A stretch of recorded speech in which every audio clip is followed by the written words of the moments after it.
மக்கள் அனைவருக்கும் வணக்கம். வீடியோக்குள்ளே போகிறதுக்கு முன்னாடி நீங்கள் நம்ம சேனலுக்கு புதிய பார்வையாளர்களாக இருந்தீங்கன்னா மறக்காம நம்ம சேனலை சப்ஸ்கிரைப் பண்ணிக்கோங்க. அரசியல் தொடர்பான நிகழ்வுகளை உடனுக்குடன் தெரிஞ்சுக்க நம்ம சேனலை சப்ஸ்கிரைப் பண்ணிக்கோங்க. வாங்க மக்களே, வீடியோக்குள்ளே போகலாம். முதலமைச்சர் அவர்களே உங்களுக்கு அவ்வளவுதான் மரியாதை என்று எடப்பாடி அவர்கள் பேசியதும், ஏன் அதை முதலமைச்சரை பார்த்து பேசினார், என்ன பிரச்சனை அப்படின்றத தெளிவாக காண்போம். அதற்கு முன் நம்ம சேனலை சப்ஸ்கிரைப் பண்ணிக்கோங்க. மறக்காமல் வீடியோ ஸ்கிப் பண்ணாமல் பாருங்கள் மக்களே, அப்போ தான் உங்களுக்கு புரியும்.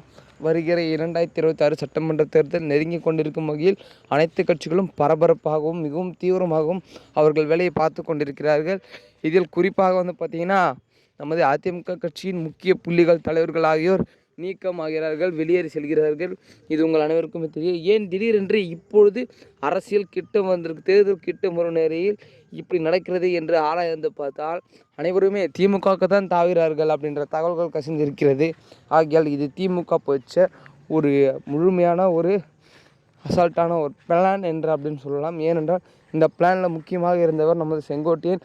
எத்தனை வருட காலமாக அதிமுகவில் இருந்து திடீரென்று இப்பொழுது நீக்கம் செஞ்சு திமுகவில் இணைப்போவதன் தகவல் கசிந்திருக்குது என்றால் நமது எடப்பாடி அவர்களே சொல்லியிருப்பார். என்னவென்றால் இவர் திமுகவுடைய இரண்டாவது அணி B2 டீம் அப்படி என்று குறிப்பிட்டிருப்பார் நமது செங்கோட்டையன்.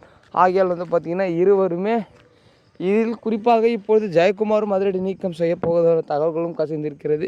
ஏன்னு பார்த்தீங்கன்னா இப்போ செங்கோட்டையனுக்கு நெருக்கமாக இருந்தவர் ஜெயக்குமார். இருவருமே ஒரு வேலை தொடர்பு இருக்குமோ அப்படின்ற தகவல்கள் தான் கசிந்து அவர் மேலேயும் பார்த்திங்கன்னா ஒரு இது வந்திருக்கு மக்களே. அதனால் இருவருமே இப்பொழுது அதிமுகவில் இணைந்து அதிமுகவுக்காக உழைப்பார்களா, இல்லை ஜெயக்குமார் திமுகவுக்கு உழைப்பாரா அப்படின்றது தெரியல மக்களே, பொறுத்திருந்து பார்க்கலாம். ஏனென்றால் இந்த அரசியல் களத்தில் நிறைய மாற்றங்கள், குழப்பங்கள் நிலவி கொண்டு இருக்கிறது. அது மட்டும் இல்லை, ஒரு சில கேள்விகள் திடீரென்று எழும்புகிறது. இத்தனை வருட காலமாக இருந்த செங்கோட்டையன் அனைத்து உண்மைகளையும் வெளியே ஏன் கக்கவில்லை அப்படின்ற தகவல் கசிந்திருக்கிறது. அதாவது நமது எடப்பாடியை பற்றி அனைத்துமே தெரியும், அவர் என்ன செய்திருந்தார், என்ன செய்யவில்லை என்று.